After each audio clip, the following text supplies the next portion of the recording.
Hey everyone, Carissa here reporting to you from Gloucester. So behind me are two examples of clean wind energy that we've been talking about. The city of Gloucester produces energy with their windmills and then sells it back to the national grid for compensation. We found though that this hasn't always been as lucrative of an endeavor as they had hoped. They projected that the windmills would produce $325,000 in 2016, but they came up $65,000 short. Another issue with windmills in Gloucester is that anytime something goes wrong at the top of the windmill, they have to have a specialized person come to fix it and get up there. Now this is good because it produces a need for skilled labor. However, the city of Gloucester has had a problem consistently getting people up there when things break down.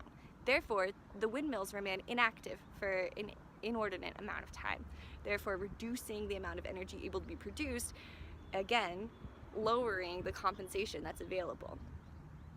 Windmills are a great idea and really, really great in theory, but there have to be structures in place to keep them up and running, and the price of energy that we sell it back to the national grid has to be at a high rate in order for it to be worth the expenses that it incurs.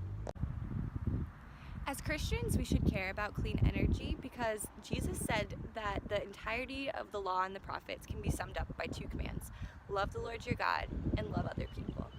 In order to love other people, we both need to create a space where people will be able to live, where we won't have the CO2 emissions that make our planet rise to a temperature that we cannot live at anymore. But we also have to enable them to make enough money to exist in our economic climate that we have.